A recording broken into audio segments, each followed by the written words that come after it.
Welcome everybody to our second 2021 College Senate meeting. And I can't help but say like the last time I saw all of you was March 10th, 2020, a year ago.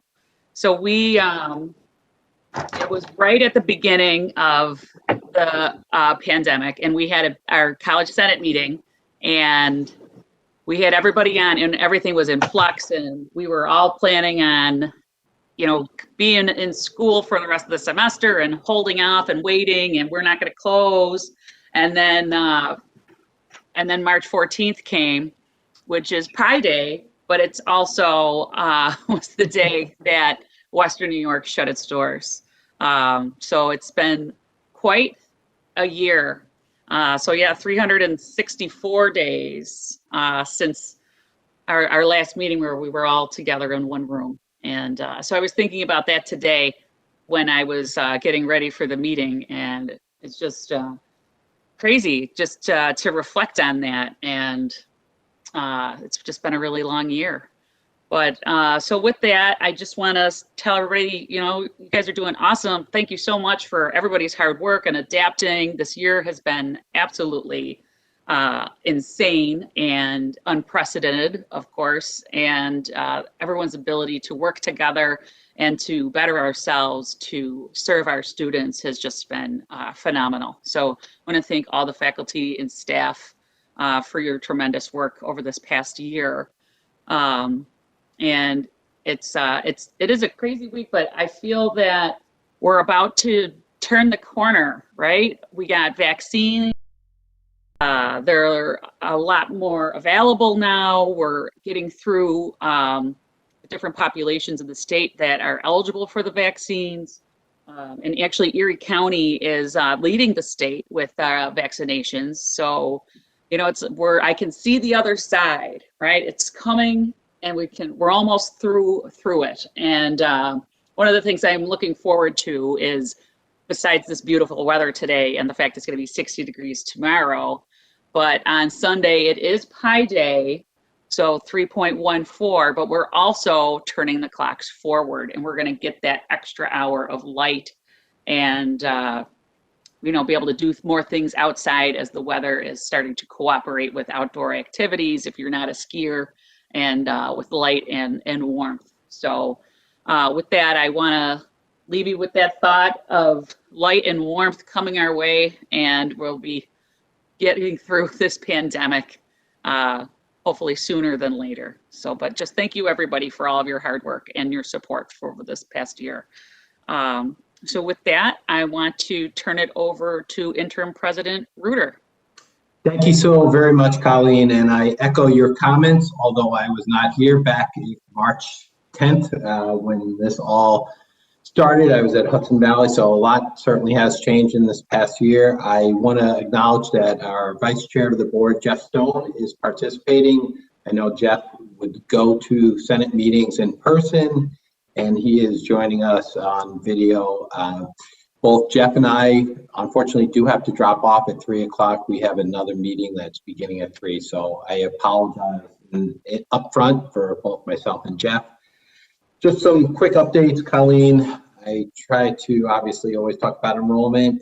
It's not good. We continue to be, what I've been saying, a free fall. We're down for the spring, just a shade under 21% for FTEs and 20.61% for headcount. The only glimmer of hope is first timers are down only 0.9% from last spring to this spring. It's a small segment of our total population, but we're at least maybe seeing some sign that those students that chose not to start college are realizing that this could be the way education is delivered in the near future, so they're choosing to start. We are down all divisions, all locations, all higher education types. There's nothing that is not down, and down pretty dramatically. I do want to acknowledge that I try to, as much as possible, acknowledge everyone's assistance. This is not, senior staff or the board's responsibility to drive enrollment. It's the whole college, the whole community. and faculty really have been taking leadership roles, with the rescue courses and adding for the spring. And then we're looking to even add more for next fall. So I thank you for that. We now shift from enrollment with midterm grades submitted last Friday to retention and persistence. We know that it's a lot easier to keep a student versus newly enrolled students. So we really need to focus on those efforts and messaging to our students while they're still in your classroom, even though it's remote, about signing up for courses in the summer as well as for next fall. Phil and Doug are leading an effort with a lot of people, too many to name, targeting Buffalo Public Schools, our largest feeder. We need to have a really concentrated and coordinated effort. So again, a lot of people are stepping up to the plate to really target Buffalo Public Schools. We still there's a lot of concerns as far as what we're doing in the African American and underrepresented areas of our community. Our 3-year graduation rates for Black and African American students stands at 11%. White students, 31%. So we need to do better than what we're doing right now. And that is a narrative that's throughout our community. And we have to do something to change that narrative. I know we had the quiet launch of our website this past Friday. So we are seeking feedback to that new website.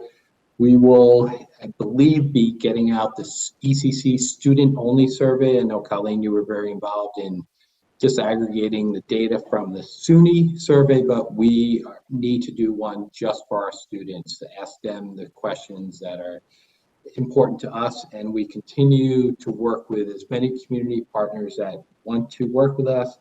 And we continue to work on an agreement with Buffalo Public Schools to talk to them about their dropouts as well as their non-admits. If there's an opportunity for us to get involved in those potential students and those stopouts, I shouldn't call them dropouts, stopouts, to keep them in that higher education pipeline. Middle states, we were notified recently that a team chair was named. He is the president from CUNY Borough of Manhattan Community College. Fabio and I had a conversation with him last week. The visit will be virtual, and they have identified 3 weeks, end of September or first 2 weeks of October for a virtual visit. It will be again a Sunday, Monday, Tuesday with exit conference on Wednesday. So more to be said about that. I'm sure Fabio will keep the Senate up to speed, and we will be adding that as an agenda item for all future board meetings, just so everyone's aware of where we are. You mentioned the pandemic and COVID testing and the vaccine. I want to thank everybody across the college, top to bottom, for all your participation in the pool testing. We are rocking it. We're doing about 200 pool tests a day. As of yesterday, did 6,449 pool tests since the beginning of the semester. Our positivity rate is 0.248%. Still great data. As far as the vaccinations, you said we're leading. Is that a dog, a cat? What is that, Colleen? There was a cat. She started climbing on the keyboard. I had to move her. Is that a raccoon? Are you outside? Yeah. You mentioned being the lead in the state. Well, SUNY Erie is the lead community college.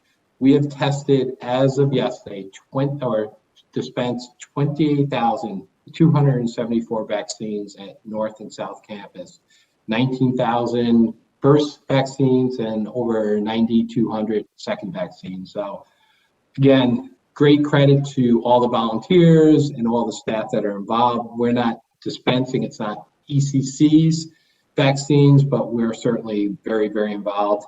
April 3rd is our 75th anniversary. We have been an institution for 75 years. Paul is working on delivering some virtual testimonies and getting some information out and doing some events in connection. So more to come. And then my closing remarks will be on the presidential search process. The first meeting of the full committee with the search firm was April 19th. Chancellor Malatras participated in that initial meeting. All the members of the committee signed confidentiality agreements, so you should not be hearing anything about the inner workings of the committee. The official launch date was February 22nd. There's a second meeting, I believe, planned for April 19th to begin the application review process. Ads been created, posted, the presidential search profile has been developed based upon the listening sessions, and the website has been updated with the search profile, information on the search firm, the search committee membership, and the timeline. And I believe individuals can submit applications up through April 12th for full consideration. And then the search committee is planning to meet April 19th to look at candidates to move forward to the semi-finalist selection process. That is my report, Colleen, and I would welcome any questions at this point or any point in the future. Great, thank you, Bill. I know you mentioned that Trustee Stone is on. Trustee Stone, did you want to talk to the Senate at all while we got you? Or no, this is all new. I shocked him with this. We're gonna go with he's good. All right. But thank you, Trustee Stone, for joining us today, and we appreciate it. And of course, your interest in all the different things that we do with this this body. So up next, we have our COVID update, and that's with Amy Yoder and Mark Pacholik. And again, thank you to them and all their efforts for all of this. So thank you, guys. And I'll turn it to you. Thanks, Colleen. Hi, everyone. You guys, it's 50 degrees. That is awesome. That makes me so happy right now. So please, please, please get outside, enjoy some sunshine over the next couple of days. We all need it. So I wanted to mention just a couple things. I don't want to take too much of your time. I know we have a full agenda today. First and foremost, Governor Cuomo just announced today that there is some new information in terms of the vaccinations on who is eligible. So starting tomorrow, those that are 60 years old and plus are now eligible for the vaccine. Starting next week, Wednesday, March 17th, and I'm going to preface this by saying we need more information, but it sounds like they're going to open it up to all public-facing employees. So that sounds like it might be an opportunity for more of our staff to get vaccinated, but we're waiting to hear some more information. That segment of the population will open up to more vaccines March 17th, St. Patrick's Day. So when we have more information, we will definitely let everyone know. Quick little hint based on personal experience and lots of things. If you yourself are 60 years old plus or trying to get a vaccination appointment for a family member who's 60-year-old plus, my suggestion, try those pharmacies because they're only exclusively for that group.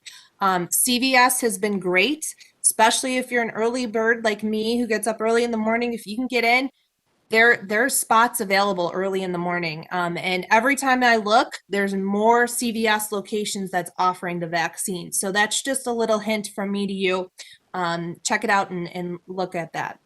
So just wanted to mention a couple things. There was also some changes in terms of if you've received the vaccination, you've received your second dose, it's been 2 weeks since your second dose, and within 90 days. There's some new changes to the quarantine requirements for that. So first and foremost, you no longer have to quarantine if you travel and meet their criteria. So that's nice. We don't handle those health forms. That's still through New York State Health. That option actually has not been changed there, but I'm assuming it's done at the airport level or anytime you fill out those forms. So keep those vaccination cards. Those are super important. Take a picture of it, keep a record of it. You're going to need that information at some point. The other thing it's also changed for is exposure. So that means if you are a direct exposure and somebody we would normally deem somebody to be in quarantine, if you've received the vaccine, it's been 2 weeks, but within 90 days, you no longer have to quarantine, which is good. Again, we're going to need a copy of that vaccination card just to keep our record straight and know that we're doing the right thing. So keep that in mind. It doesn't, don't kill me, exempt you from being in a positive pool and having to quarantine though. So there is some, kind of limitations with it, but from the big perspective, no longer have to quarantine upon travel and no longer have to quarantine upon exposure. So as always, give Mark and I a call if you have any questions on that. And last but not least, you still need to participate in pool testing even though you have the vaccination. I get that question emailed to me every single day. I know, I get it, but you still need to pool test. Speaking of pool testing, Bill mentioned that we've conducted over 6,600 tests this semester, and we are doing amazing. Our numbers are so incredible. So I commend all of you for your mask wearing, your distancing, washing hands, all that good stuff, and participating in pool testing. I know it's a pain. I know it's not the easiest thing to do, but consistency is key. I say it over and over. Get it scheduled, schedule it out for the entire semester. Then you know every Tuesday I got to go at 10 o'clock to get my pool test. It's there, it's done, it's over with. Just another reminder too, if you've tested positive for COVID, you are exempt from pool testing for 90 days from your positive result, but we do need a copy of that positive result. So just reach out to us and let us know. We speak to SUNY every day, Monday through Friday. They give us a call. We check in with them. We are patiently waiting to hear any guidance on the fall semester. So as soon as we have that, as soon as any of us receive that, and we get an opportunity to kind of look through, we will let you know that information as well. I know that's on everybody's mind. What does the fall look like? We're really hoping we get some guidance sooner rather than later from them. Last but not least, I have to thank the amazing group of volunteers we've had. If you've gone through pool testing, if you called the COVID hotline, we're just great. We have such great colleagues here. They're so awesome, so upbeat. Everybody's so helpful. But just a little call of a reminder, we could still use some more help. So if you have some time, you're willing to help at one of our pool testing locations, even if it is an emergency relief person. Like, we get call-ins every day. People got to take time off. They got to take vacations. But if you're somebody who's like, you know what? I know I have Monday mornings free and I can help with pool testing. Let myself or Katie Marshall know and we'll get you on the list as well.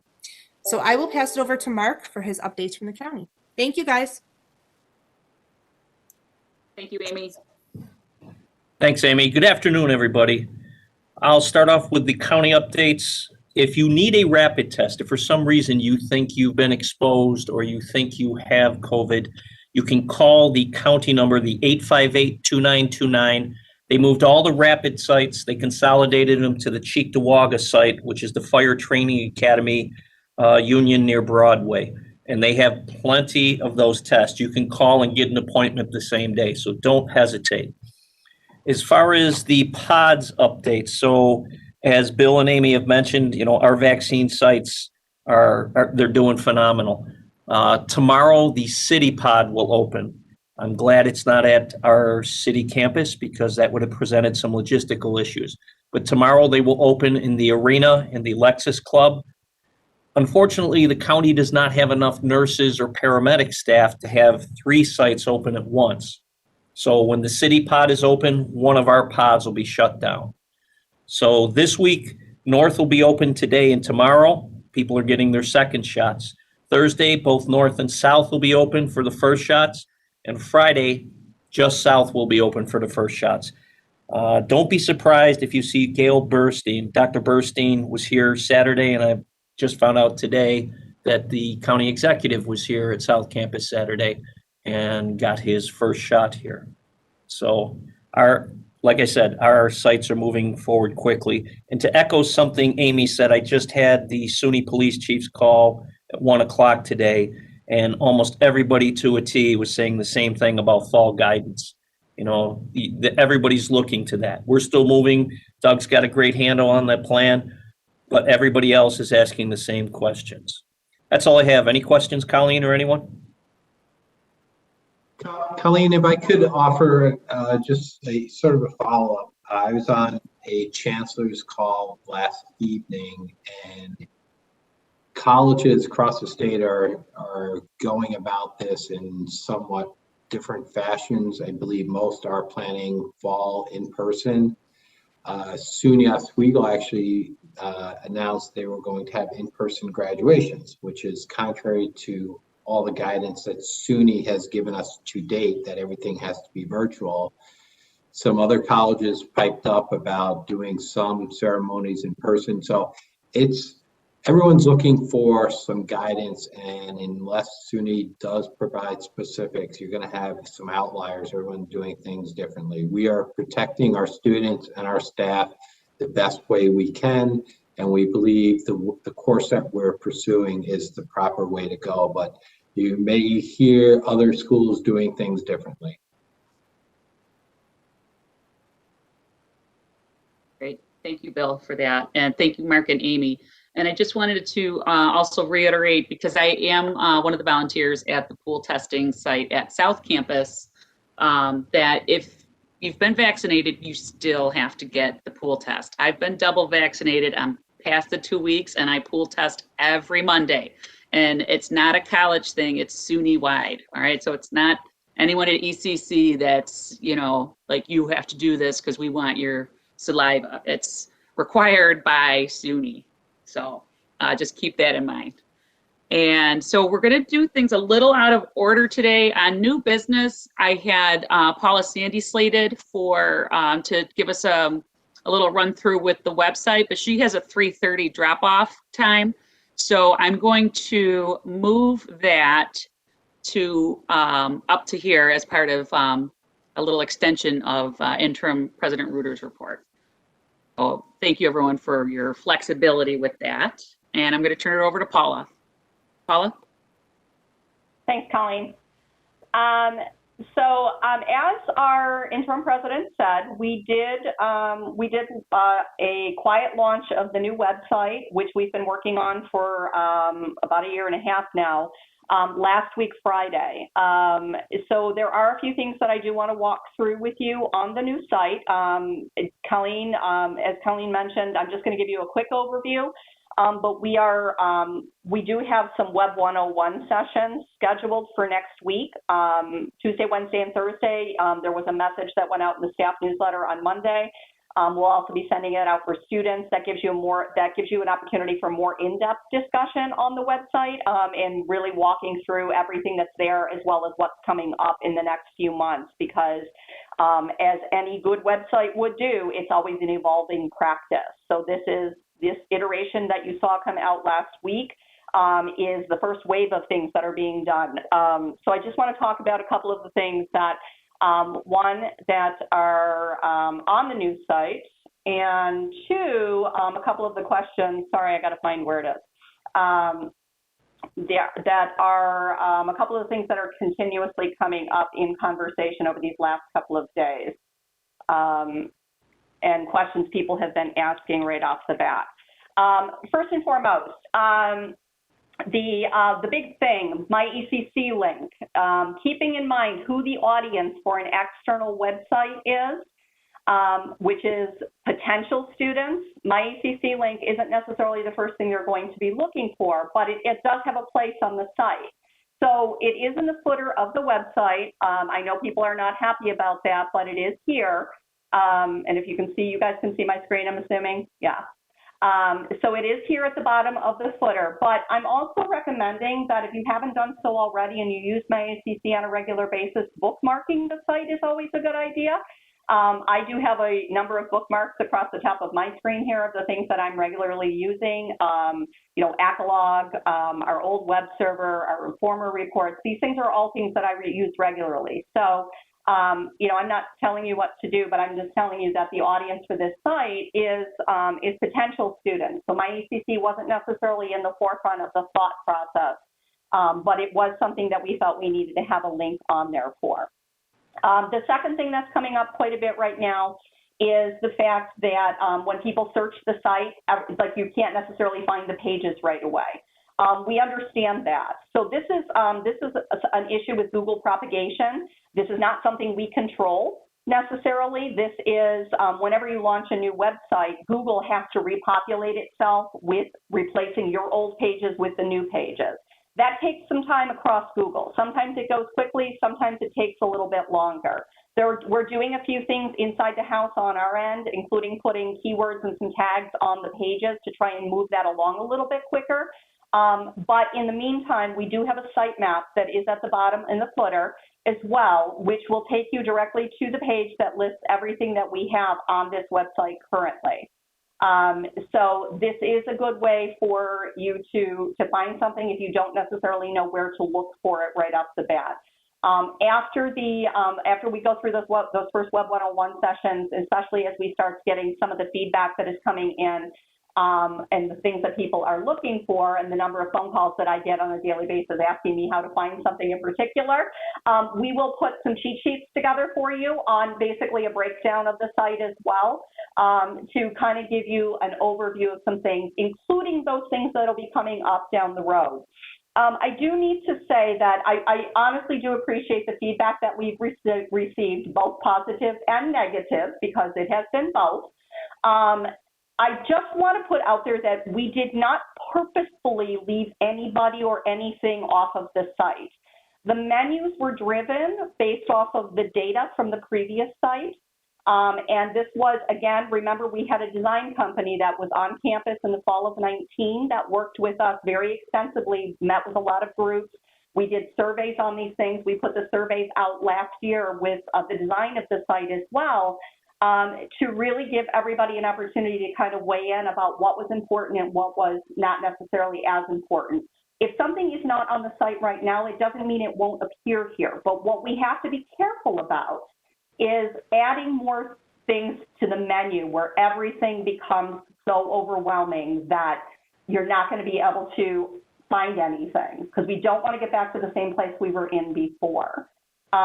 So we've done a lot of painstaking work and research on this, but we're fully aware that there are some things. Nothing was purposeful. Some things got lost in translation, and I'm not going to lie about that. And that is just, it's natural for that to happen when you go from a website that is hundreds of pages and thousands of PDFs down to a more streamlined site. PDFs have been a hot button issue with us for, you know, a long discussion now, that we cannot have those on the website because of the rampant ADA issues that we were cited for on that.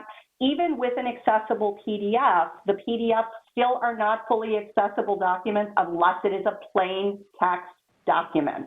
I cannot say that enough. Even tagging something that says photo goes here or image of students here, that's often very confusing for somebody who has a disability to look at. So, so we've moved temporarily. We've moved all the PDFs that are gonna have a home within the site to our issue site. We did notice an issue this morning, issue with the fact that some of them are not set up to be downloadable, so that's getting fixed as we speak today. But I can assure you that we are addressing a lot of the issues that are coming in this week immediately.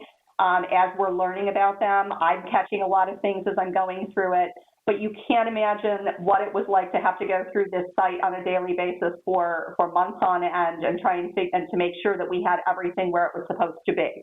So I cannot thank our webmaster enough. Our web coordinator, Eileen Casey, did an amazing job with this and helping to get all of this built and put together. I want to remind you all that while we did farm out the design of this, the build of this site was strictly in-house, and our web team is a web team ultimately of one, with me as the backup and the writer for the website. So, I cannot give her enough accolades for the work that she did. But nothing was purposeful of being left off. One thing I do want to address about this image that is here on the home page right now, the one that is in your screen. The goal behind this is to ultimately change this image probably quarterly to give us a fresh look. And my biggest goal with this website is to not use stock images anywhere on the site. That is something that has been repeatedly said to me here at this college since I got here 3.5 years ago, that they don't want to see stock images, they want to see pictures of our own students. So marketing has been undergoing a massive overhaul of our web, our images, and looking through everything that we have, doing a full inventory on what we have. So that is going to be what's coming down the road, is we're going to be adding new images to the site on individual pages in particular, as well as adding video to the site, because we are fully equipped for that at this point.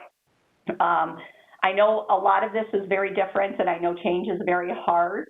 But I think that we're moving in the right direction with a cleaner site, something that's much, ultimately, once we get used to using it, will be much easier to navigate.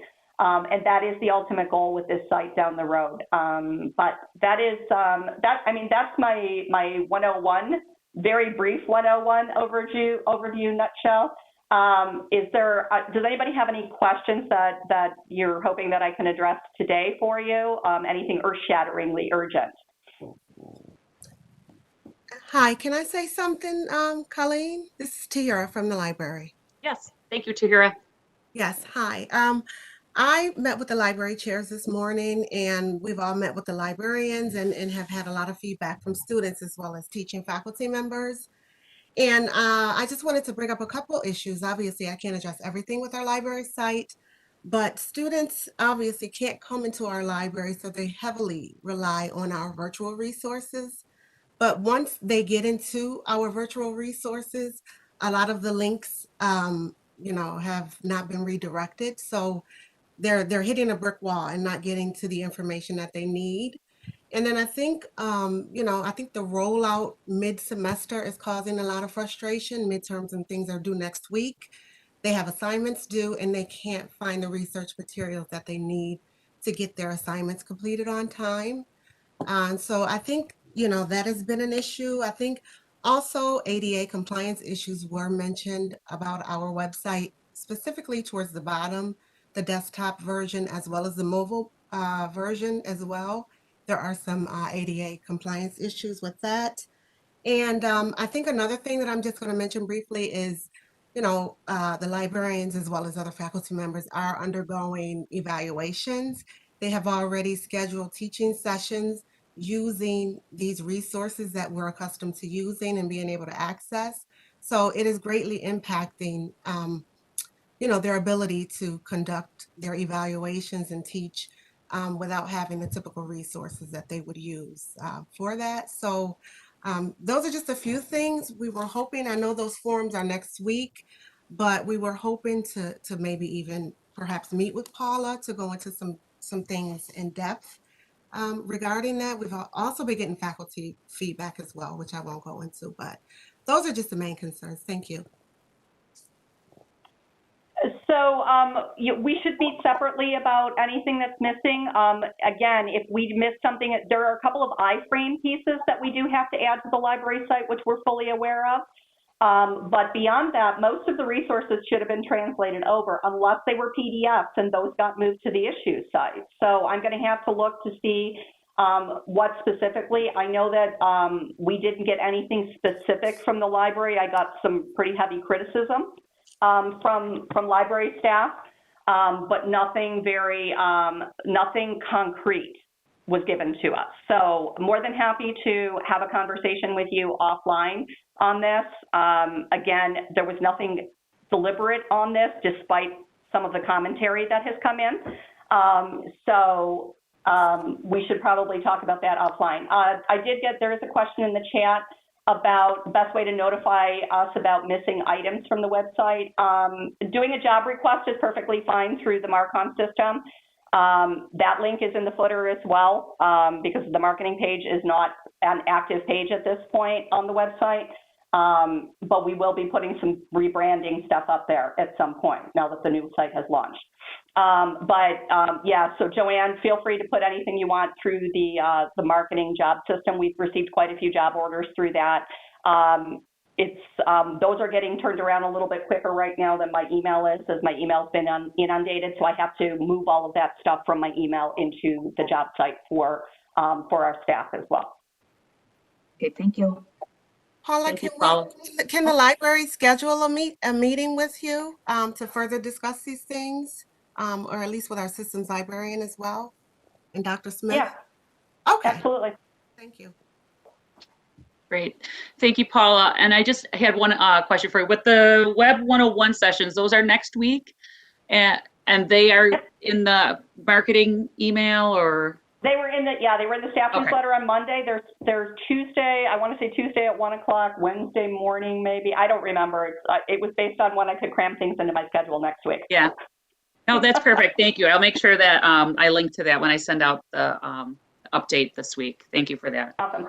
Yep, absolutely. All right. So with that, I think that gets us through our reports. And I'm going to try and share. Here we go. The agenda.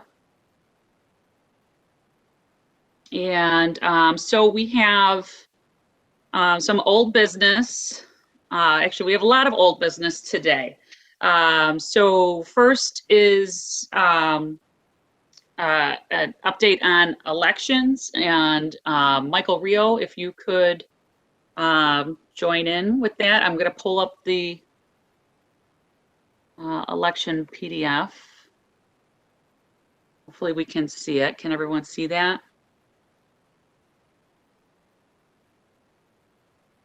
Okay. All right, so Michael Rio. Yeah, I don't think the document's up yet, but I can get things started. Thank you. So election cycle for the College Senate began in February with a call for nominations for positions. We received a number of nominations, but still there are many vacancies, faculty vacancies on the Senate, which are listed as vacant on this document. There will be an election for the full-time counselor seat, and as per bylaws, those elections happen on College Day. This year, there's no College Day, so we'll schedule those elections for the day of explosions. And if you're a full-time counselor, you'll receive an email. So the election will be conducted online. But for all of these categories, constituencies that aren't represented, please reach out to colleagues and encourage participation in the College Senate. Vacancies can be filled at this point by appointment, and governance will continue to reach out to those vacancies that are not represented or fully represented on the Senate. And congratulations to those recently elected. Positions start in June for the 2021 College Senate year. Awesome. Thank you, Michael. So, yeah, that item was quick and easy, I think. Yes. There is also a vacancy on the executive committee for the College Senate. And the description of the executive committee is on the screen now. It's an important governing body for the College Senate, and the elected representatives come from the voting senators. And we have one nomination for that position, and would like to open the floor for nominations. At this point, we've received a nomination for Cooper Lansing, and if any other nominations, if anyone would like to present a nomination, please do so at this time.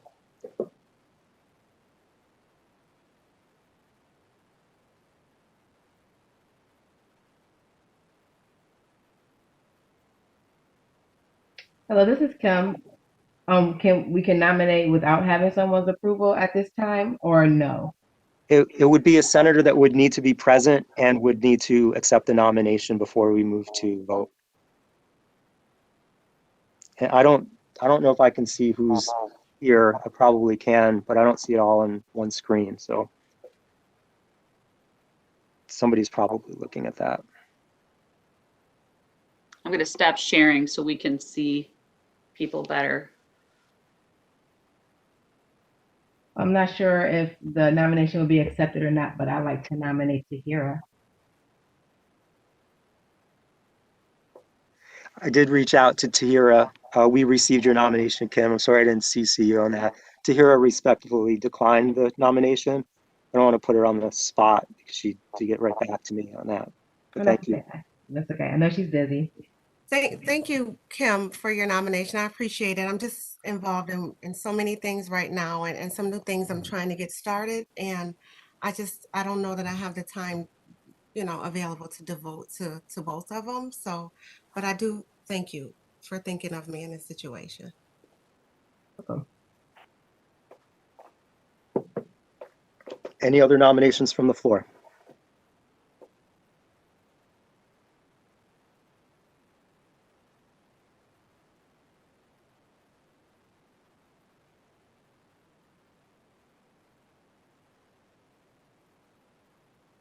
All right, so I'm gonna say the position goes to Cooper Lansing, since there is no one running against him for the position.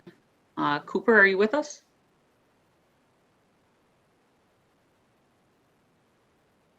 Yes.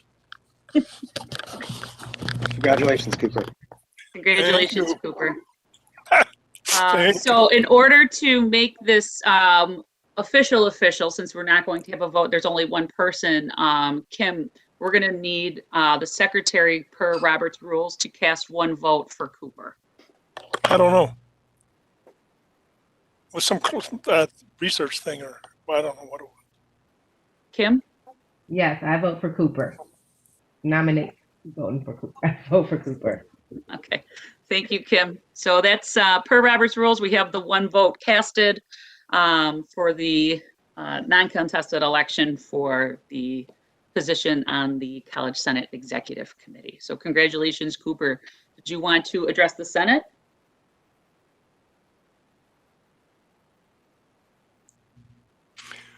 What I'd like to do is address the executive council in our first meeting initially, but basically, in terms of the faculty senate, obviously we're going through very difficult times. Communication is critical, and I believe we have some communication problems with senior executive staff. Bill Reuter's done a terrific job of trying to solve a lot of problems, but there are still many issues that remain, and we need to have the faculty and staff voices heard, and I would like to try and do that. That's awesome. Thank you, Cooper. Okay, I'm going to go back to sharing the agenda. Okay, so we're going to move through some proposed bylaws. We discussed both of these last month, and that's to move CWCC, which is a college-wide curriculum committee, and Gen Ed, General Education Committee, out from under the GAP structure, which is governance and planning, and under the College Senate. So we're going to take these one at a time. We'll do college-wide curriculum first. So first, in order to discuss this bylaw change or potential bylaw change, first I'm going to need a motion. Motion to approve. Second? A second. Okay, so Michael Rio with the motion to approve, and I heard Derek Bateman for the second. So with that, I'd like to open this up for discussion. And with that, I'd like to call on Brian Milville, who is the chair of CWCC. He had contacted me with some concerns. Yeah, just a couple of things. I think Mike did a good job of rearranging this. So I had a couple of suggestions. In section 3, under the makeup of the Senate, I'd like to just clarify that the secretary is going to be coming from either the 4 appointed faculty from the president of the union, or from the 4 appointed faculty for the from the College Senate chair. And then I think the previous writing was having 8 faculty members and 4 administrators, and that would just maybe clarify that a little bit by maybe rewriting section 3 to say 2 academic deans and 1 administrator appointed by the provost.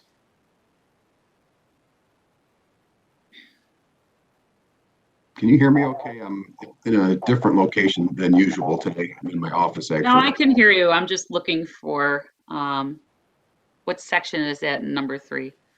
B, C? Oh, here we go, C. Yeah, C4. So we have the provost and executive vice president. That would be 1 member. We would have 8 faculty members. And then if we had 2 deans and 1 other appointed administrator by the provost. We would have 8 faculty and 4 administrators. I think that was the intent from the previous writings. Okay, so with those 2 pieces, would you like to make a motion to amend this document, Brian? I would. Okay, thank you. Anyone want to second that? Second, Okay, thank you. Who was that? Mike Rio. Oh, thanks, Michael. Okay, so we're going to need to vote on, see how I can do this. Bear with me. It's been a whole month since I've made a poll. Colleen, I do have another recommended change. Do you want to do that as well, or do you want to vote separately on the amendments? Well, I think since we're going to amend the whole entire document, we can just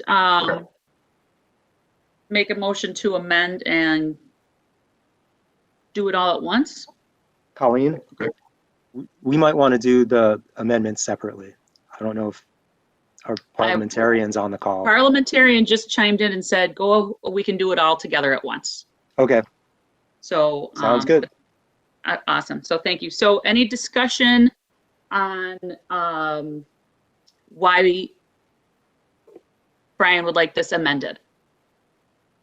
And by Brian, I mean Brian Millville as the representative of CWCC. Colleen, can you just clarify when we're voting on the amendment and I missed the other? Yep, no, right now we're going to vote to amend the document with Brian's suggested changes. Okay, thank you. And these changes come from the CWCC and NCDC committees. I'm sorry, Colleen, could I also ask for clarification? Were there additional amendments that Brian was going to introduce to include on this vote? Or did we want to split those? Yeah, I do have one additional amendment, so it's up to you how you want to handle them. Well, what is the additional amendment? Okay, the additional one's the very last section, section 4, part C. I would propose to remove this completely from the bylaws. It seems to me that if the full Senate's going to be voting on the report in section B or part B of section 4, they're in effect voting to approve the actions in the work of the committee already. It would be in some sense double voting on certain aspects. That's a really good point.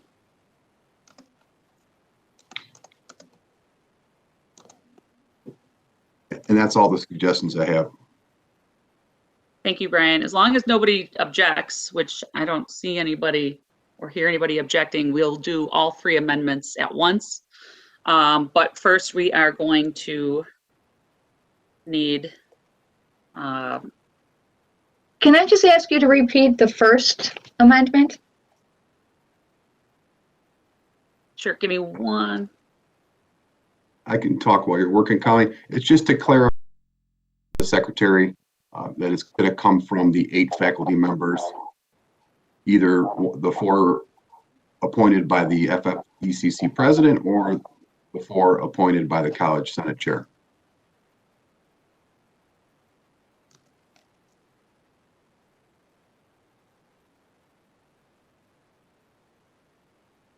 Brian? Yeah, it already says faculty in part B, but if you count up the number of members we have right now, as it's currently written, we only have 11. Go ahead.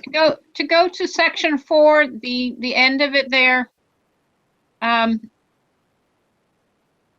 think the intention of that, or I'm guessing the intention of that section 4, item C, was to make sure that the committee did not act on something before it was approved by the Senate. And I'm not sure that procedurally letter B does that. That is correct. So why don't we take a vote so we can discuss amending and go from there? So I'm going to open the poll, and the motion is to possibly amend 3 sections of the proposed CWCC bylaws.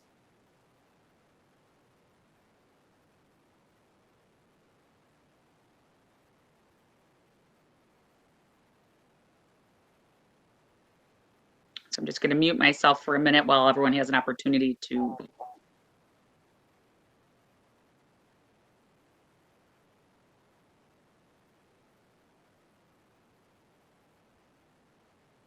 While we're waiting, Colleen, I just to speak to Section 4, Part C a bit more. Yes. I think part of the discussion we had in our committee meeting this month was we have a new program. It has to go through, say we have a new degree or certificate that we're proposing. It has to go through the SUNY approval process and then the state ed approval process.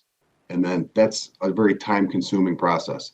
There was a concern that this would be adding another roadblock or just taking up more time to get some of that taken care of.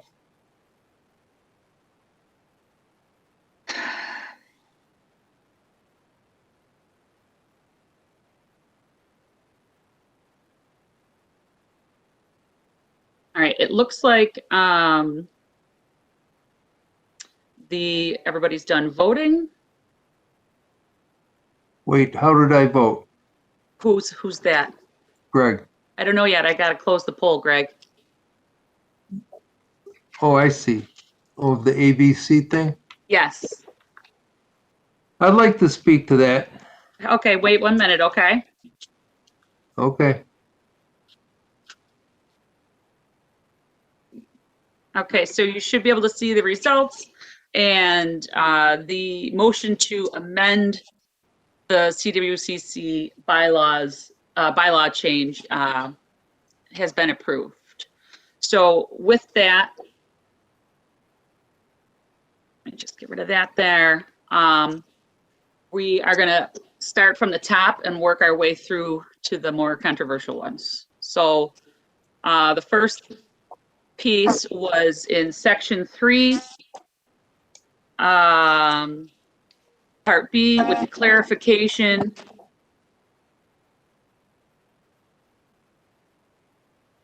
of where the secretary comes from. So Brian, how would you like that to read?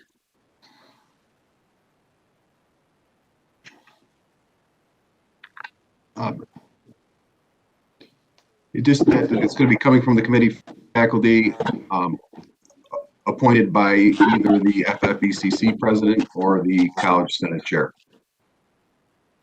Okay, so I'm going to change this from among the committee faculty voting members. Right after faculty. You can start after voting members. What? Either way, Colleen.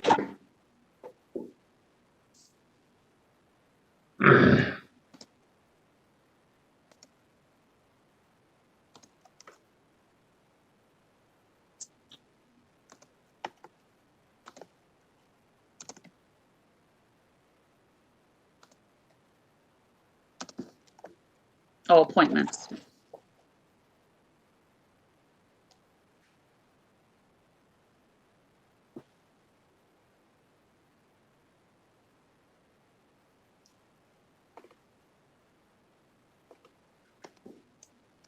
Okay, so there is our First Amendment.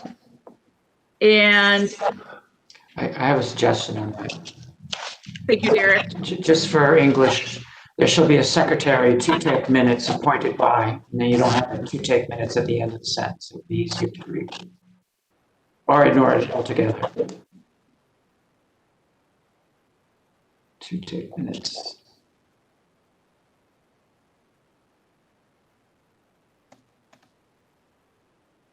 Yeah, that's a lot easier to read.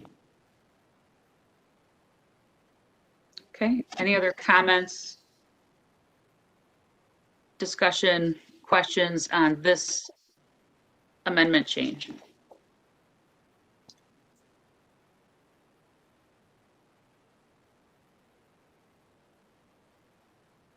And that, I missed an S. There we go. Okay, so let's move to section C, part 4.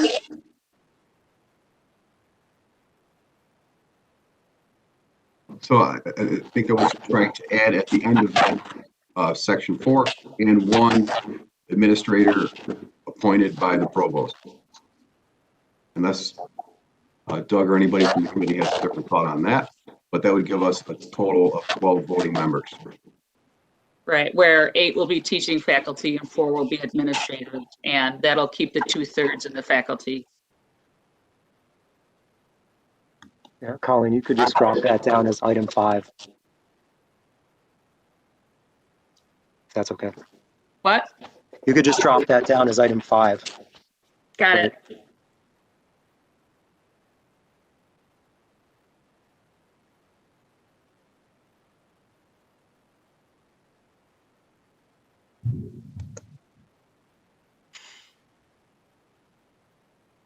Thank you. Is that be what you really want to say? I thought he said that, I thought Brian said that he wanted the FFECC president or the college senate to make the appointment. That's for faculty, Linda. Faculty appointments are FFECC and college senate, not administrative appointments. Okay. Is this supposed to? That looks good to you, Brian? Yep. Is this supposed to add up to 12? Yes, so I'm confused. number 1, the provost and executive vice Oh, president, got that's it. the full title of the provost. Got it. But Okay. that's one individual. I did the same thing. That's why I know that answer.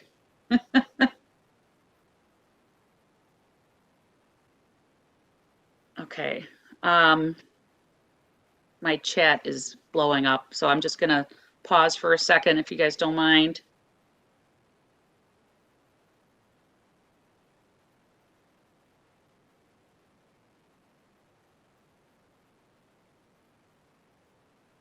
Okay.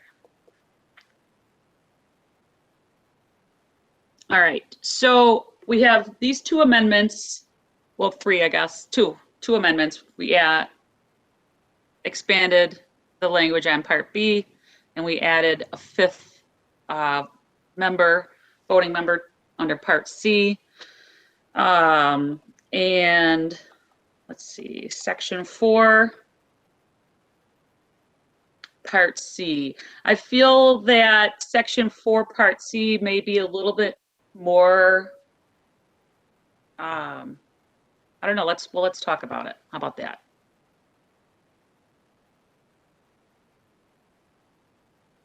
So Brian, you think Part C should be deleted? There was some concern on behalf of the committee about limiting our ability a little bit to move things quickly through the SUNY New York State Ed approval process. That could be maybe changed depending on the sequence of our meetings. But currently, our meeting is 1 week before the Senate meeting. I wouldn't be able to get that report until the next month. If it's going to require, me to report 2 weeks ahead of time.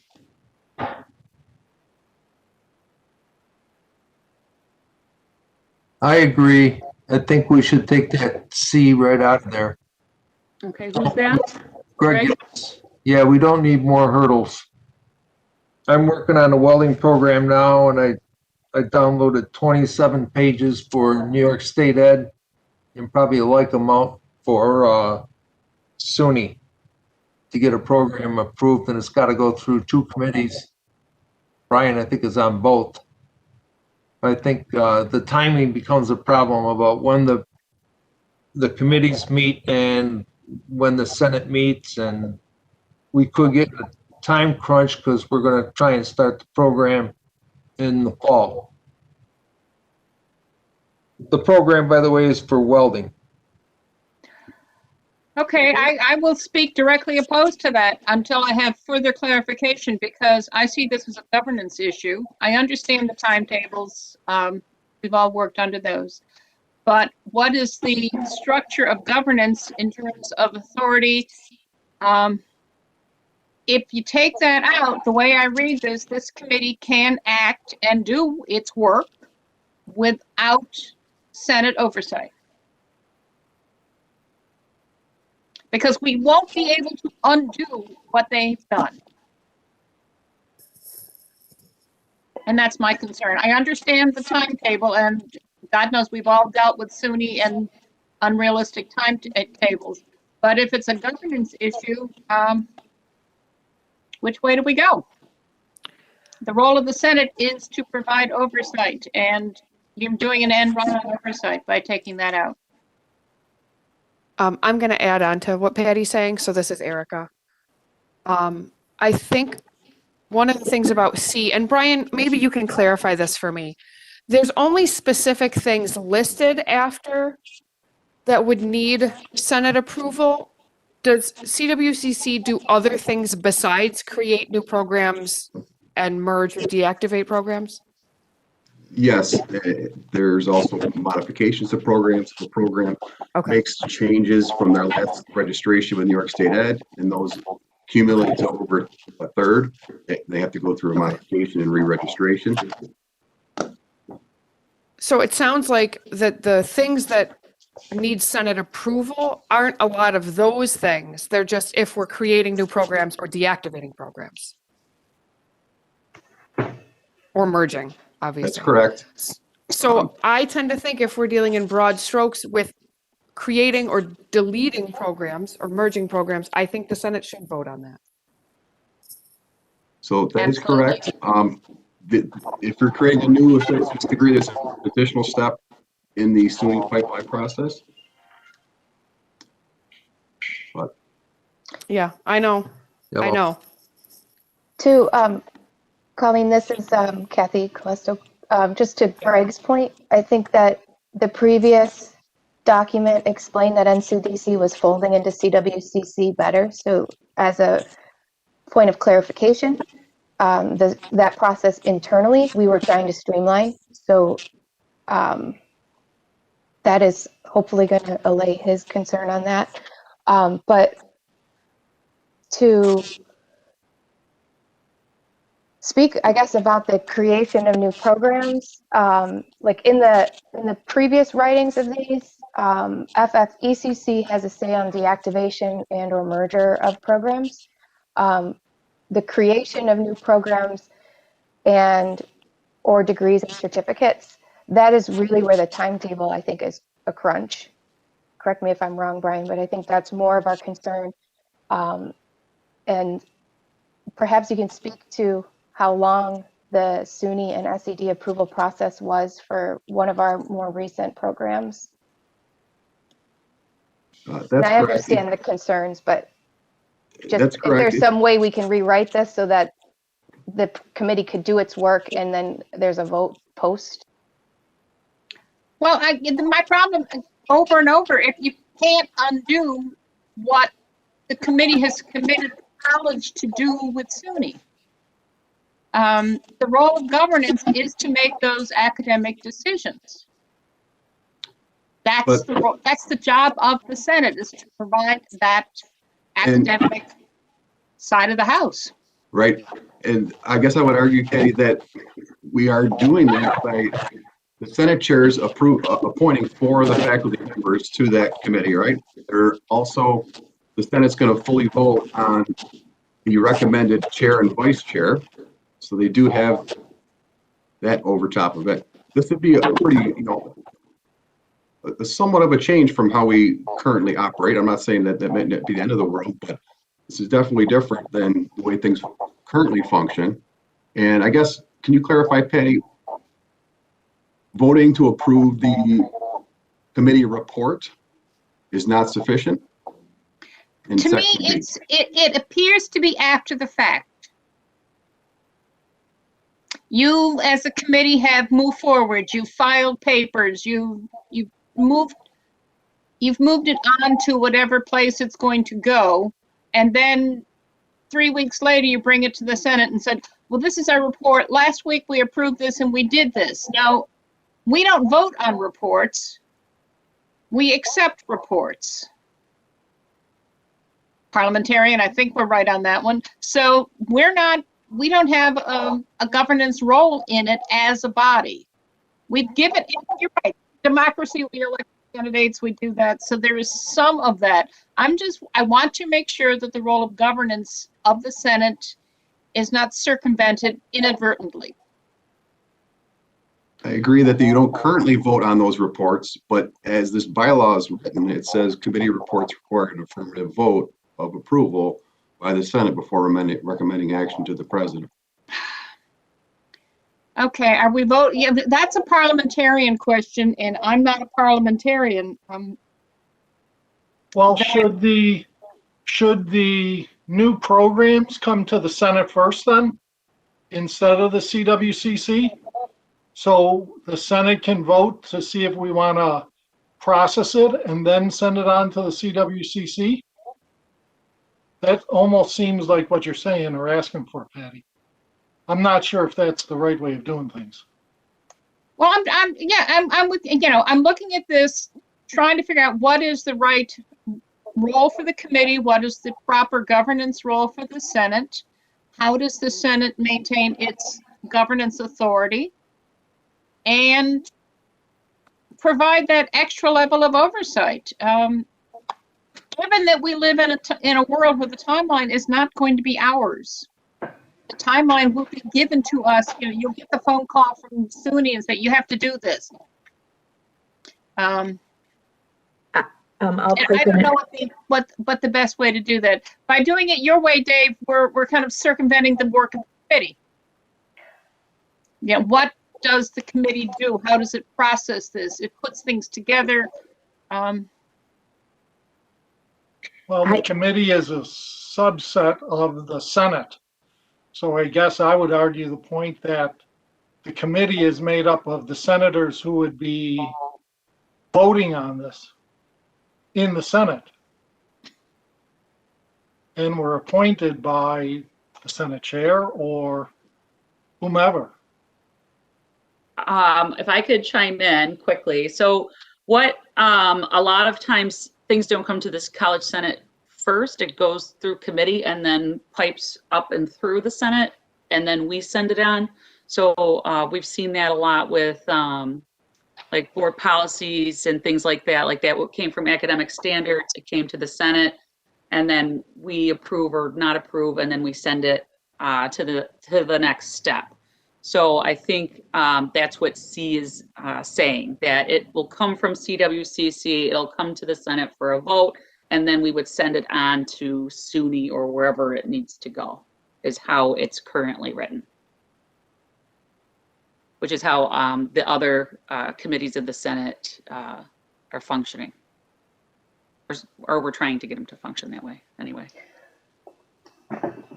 Can I, Colleen, this is Kathy again, just to speak to the concerns, Dave's suggestion to me, if the oversight and discussion can, after the months of work that go into preparing these documents for approval at the CWCC level, if that can be brought to the floor of the Senate and voted down, after the faculty of that department have put the work in, the committee has put the work in, and vetted the process. If you notice in our, I think it is section 2, there is a list of what we are charged with and how we are to function, what we are to look into from fiscal. There was some financial statement on there about what types of things we should be looking for in these curriculums. If the months of work that go into those curriculum is going to be up for debate again, you might lose some of those on the committee because that work is very, very time consuming. And we thought we were working as and in the best interest of the college. And to be second Right. guessed, I guess Well, I it's, would think, not to interrupt you, Kathy, I'm thinking that since you said this is months of work, right? So I'm thinking that this would not be coming to the Senate after 3 months of work would be done. Like, that's the how we operate CRC though. Right? Like they're going to have months of work between Brian, myself, Vanessa, Dr. Smith. We bring it to a committee. The committee votes on it, has discussions. They might have 2 or 3 meetings, and then it would be coming. So, Right, so I'm saying, like, as part of the CWC report, you know, like, anytime we want to try to get something approved, we do the political work continuously, not just at the end. And I mean, I would, in a perfect world, I would imagine that, so say welding, for example, is coming down the pipeline. That would be something that we would discuss at the College Senate. And so that this isn't, you know, an up or down vote at the end. But so that it would be a change to how Dave suggested. It would make more sense than having the faculty do a ton of legwork before. No, I think things are going to happen in parallel. If you're doing a monthly report to the Senate, we could say in February, the report comes in and says, we are working, we've received this request to work on welding. Sorry to pick on welding. If anybody has any interest or concerns, give us, you know, communications. This is not done in a vacuum. This committee work isn't done in a vacuum. The executive group for the Senate is not a vacuum. The Senate is not a vacuum. And it's all of us working together so that we get the best possible academic outcome. Academics and curriculum are the purview of the Senate. So, I mean, we want to be able, ideally, when it comes for final approval, we're all on board. It's not new. We've been paying attention. We've been communicating, talking to each other and introducing it. Well, we're still working on that, and these are the snags. It doesn't have to be a long, detailed discussion, but information. I've served on the DL committee for years now and tried to get Senate engagement along the way. Oh, by the way, this project is coming up. This project is now here. If people have any concerns, please get in touch with me. And usually what you hear is dead silence. I'll grant you that. But keeping people informed so that you don't get sort of like, what do you mean we're going to do dog shampooing as a curriculum now? You know, maybe you should have 3 months ago. So I think we could engage it and still make it happen without undermining the hard work done by the departments and the committee. We could actually work as a team. And I'd like to add, to the best of my knowledge, every governance body in SUNY does approve major decisions of their curriculum committee. It's just that we've been dysfunctional since our start. So I'm thinking maybe we should separate the 2 amendments and vote. Okay, so I would like to have a motion. I had to think about that. I'm sorry. A motion to approve the first 2 changes, which is here where we clarified where the secretary comes from and where we added 1 administrator appointed by the provost to make the team, the committee membership be 4 and 8. So moved. Thank you, Cooper. Second? I will second. Second. Okay, thank you. All right, discussion on approving those first 2 amendments.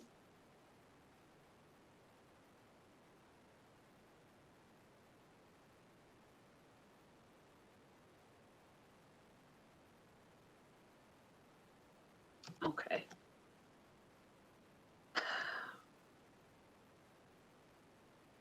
Okay, so since there is no discussion on the matter,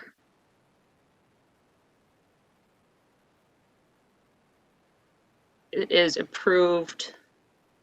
Sorry, I'm just saving the last poll here. Since there's no discussion on it, It is approved by silence or group majority there. Okay. Colleen, this is Erica. Yes.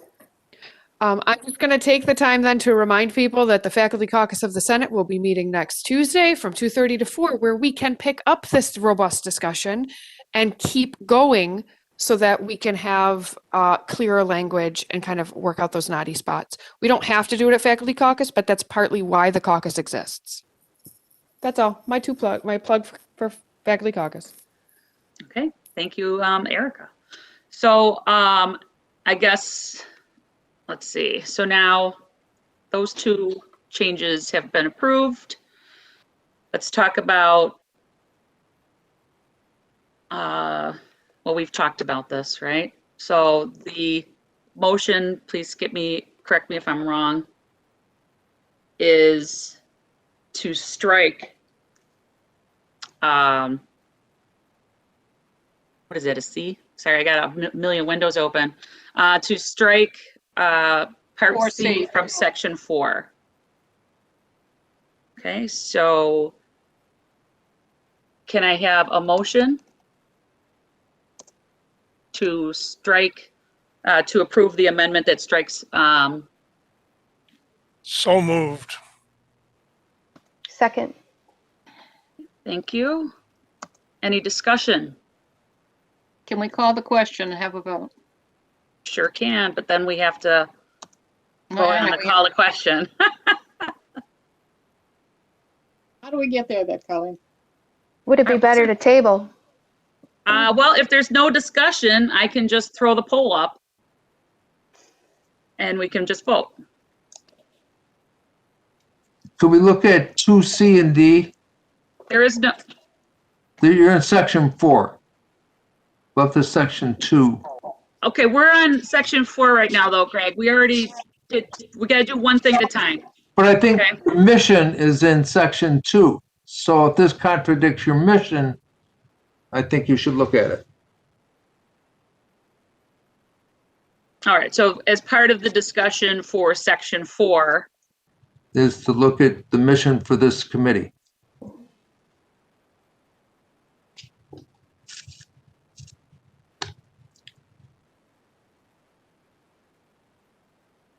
It's 3. hang on, sorry, the chat's going.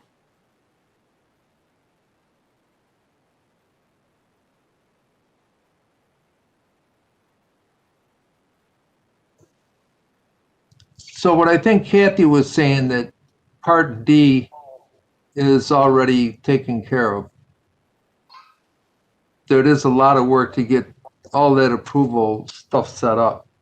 And then, so what you're saying is now the committee's going to look at that and they're going to take care of point D, which is already the charge for the for Brian and Kathy's committee. Right, well, Part B, which supersedes Part D, says to perform committee responsibilities through the principle of shared governance policies and procedures. I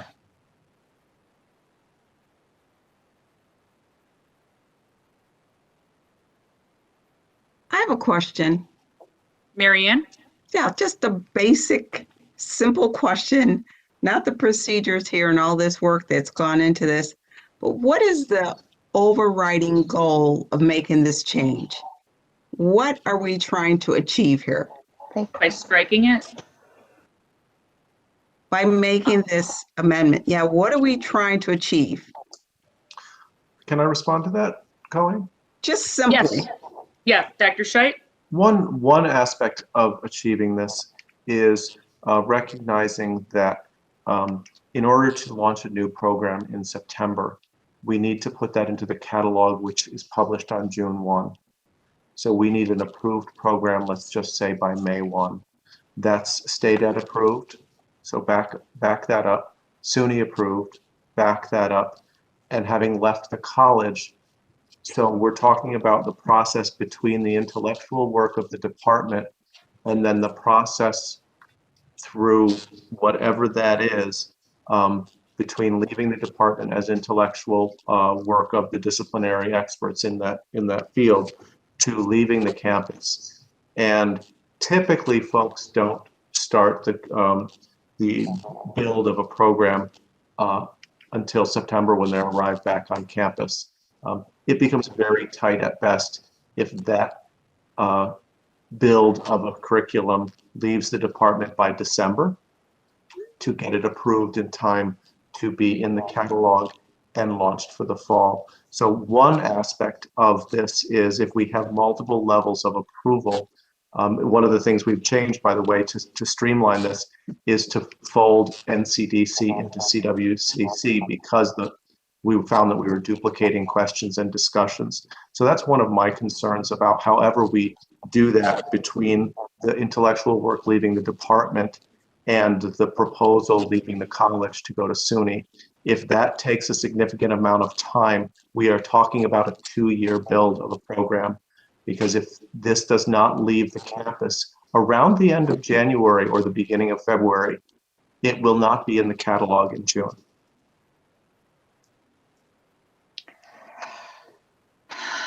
Thank you, Doug. Sure.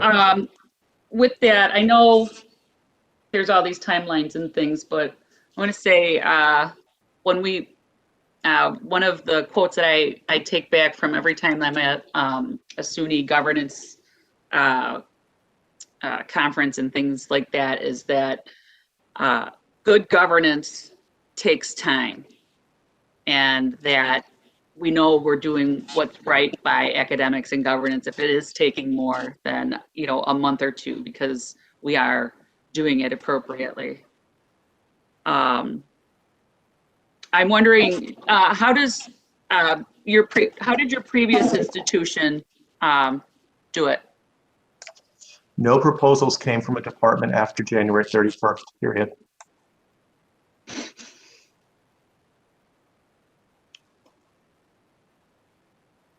Colleen, I'd like to suggest perhaps this needs to go to the Faculty Caucus of the Senate for further hammering out. Somebody quoted in the question, don't bylaws require a month or two? I don't know that we've had a month to review. These are critical issues. These are very important academic governance responsibility issues. We also have written into our bylaws the possibility of having emergency meetings. If it is critical to get, we have an executive group. You also have emergency meetings. We've proven we can do them on Zoom on pretty short notice. So there's ways to solve the timeline problem if it's the real problem. Nobody wants to undermine the work that these committees have done. We've all served on those committees in our careers here. We know how hard it is. But we want to make sure that those overriding goals of good governance are supported. And I would like to find a way to table this so that we could meet at Faculty Caucus and have a good, hard discussion on where we want to go with this and how do we support the committee in their very hard and important work. We don't want to be another barrier to success. We want to have good success. Okay, so Patty, I think what you're referring to is postponing, because we do want to vote on this again. Sorry. So Patty, would you like to make a motion to postpone voting on this bylaw change until after we can discuss it at Faculty Caucus of the Senate? Yes. Before the April meeting. So moved. Second. Thank you. Any discussion on tabling?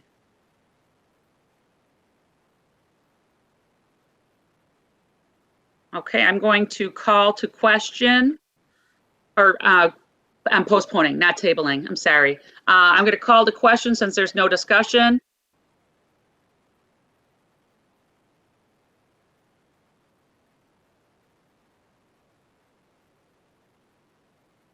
And the motion is to postpone the approval of CWCC bylaws. And I'm just going to leave it like that. Okay, the motion is open.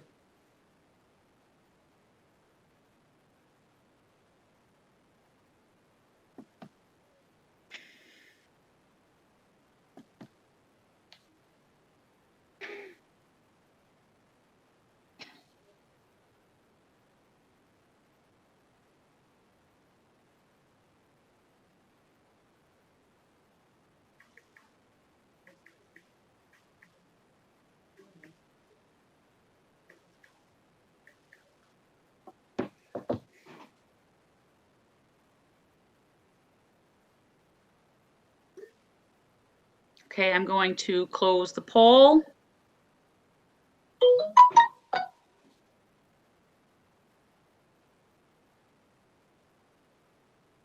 Sorry, I don't know, it's taking its sweet time closing.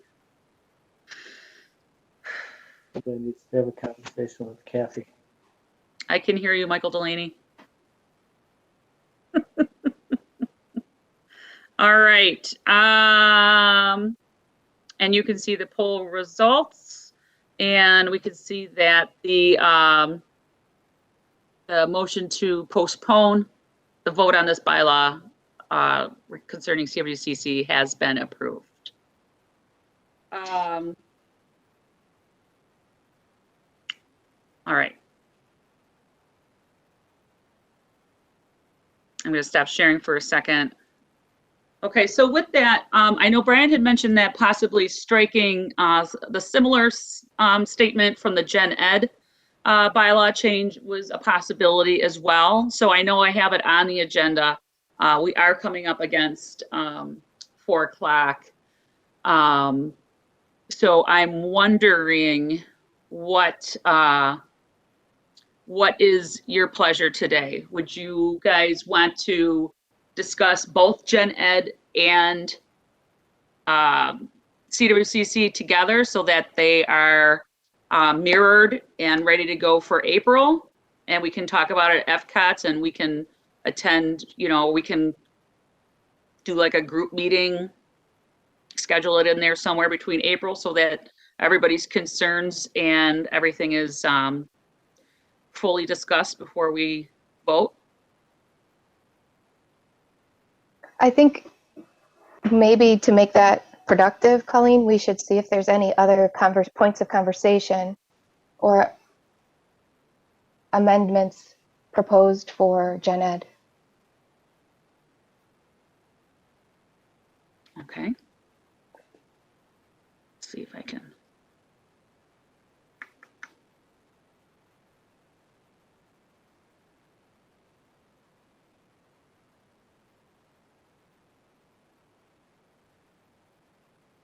All right, is Gen Ed up?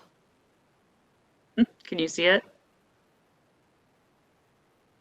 No, it's gray squares. Gray squares, boo. It's that weird little check. Oh, there it is. Okay. So, since we are going to talk about this, and I know Brian had mentioned striking the same, sorry, I'm scrolling fast. I can withdraw that, Colleen. I did that too, so they would be the exact same in section 4, but you can withdraw. No, you don't have to withdraw it. I think maybe that is something that's important that we talk about, so that way, whatever we decide with CWCC, that Gen Ed mirrors it. I think that's a good point. I think it's important to note that 4C does not directly link to the 4C in CWCC, because this one has a statement of content not requiring a vote.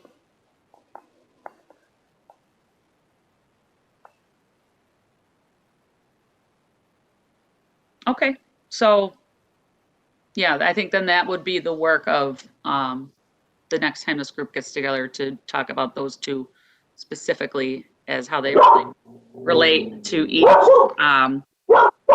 Sorry. Get over here. I had another question I wanted to ask regarding this one, but if this was going to be postponed and that conversation could continue on another date, I'm happy to take it up on another date. I just don't want to lose the time for discussion on this as a broader topic. Thank you.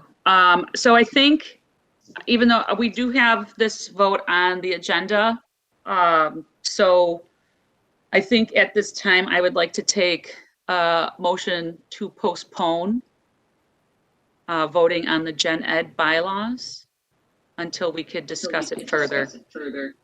So moved. Second. Discussion on why we want to postpone this vote.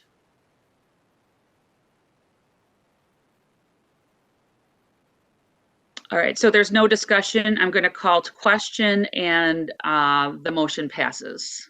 So we will put both of these back on the agenda for, unless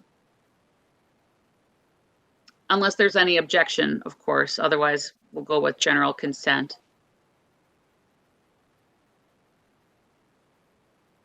Okay. Nobody. All right. Okay, so we will take those both up at the next meeting.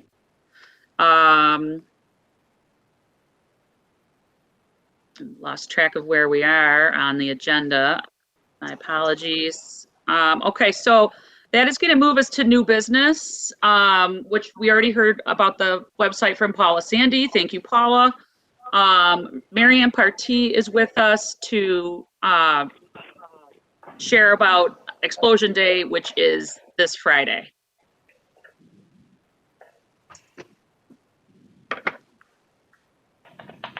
Well, there you have it.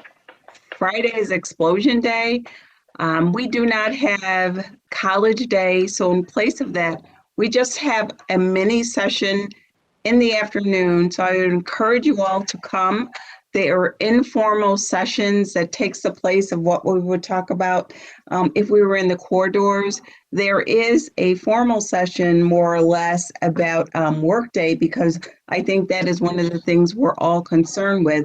But the idea is to gather our thoughts, to check out and review what's worked well, what hasn't, and just spend some time sharing our concerns. This day is just meant to be something that will energize us and allow us to connect with one another. So if you could drop in that day, I think it would be worth your while. The last one we had was in December, and we had over 150 people participate. So the results from the survey said that people were satisfied with it. So we followed that same format. The agenda certainly is at the CPD website, so you may want to check that out. I just want to bring your attention to a couple other things, though, moving forward. In May 25th through the 28th, there is this CIT conference. It is virtual. I would recommend that anyone that is available sign up for that. It is something that many of us have attended over the years. The theme for that conference is working together to prepare all students for a lifetime of learning. I'm like, well, that's pretty prophetic, because CPD, that's what we do. We ourselves were once students, but we are lifetime learners as well. Through CPD, we do it constantly, and over the pause, we've had a lot of virtual conferences that many here have participated in. So please try to look at the information that is on the CPD website and attend with a couple of your colleagues. I know for myself, I always go through the participants to see who signed in with us, and then we sort of talk about that.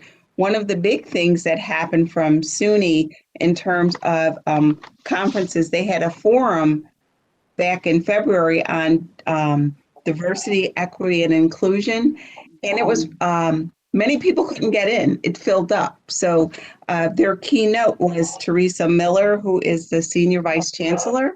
But one of the things they did with that, they built a cloud of what people wanted to learn from that forum.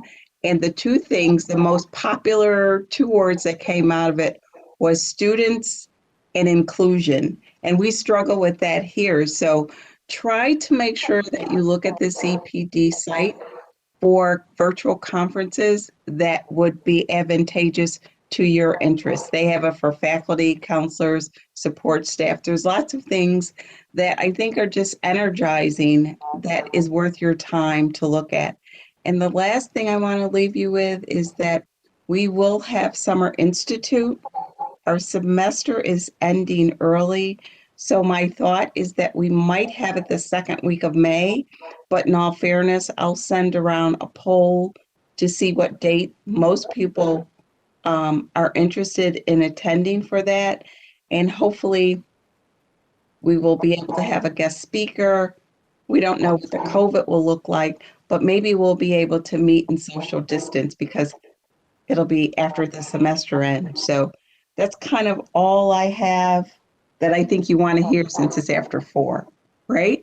So, and we do have a small budget if there is something that you want to attend and a fee is attached. So be in touch with myself or Dorothy Joseph for your professional development request.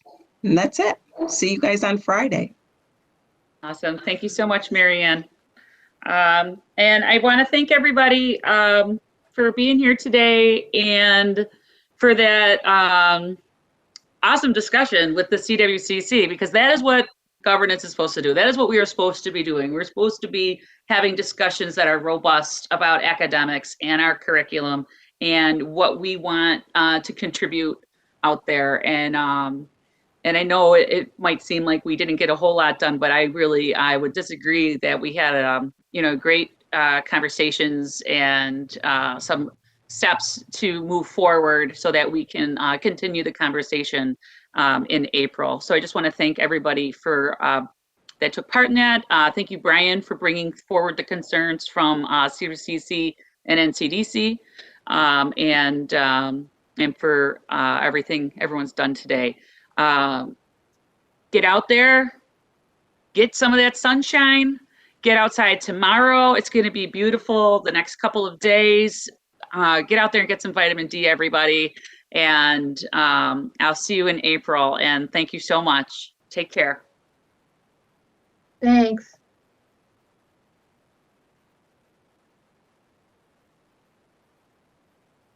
Have a good one.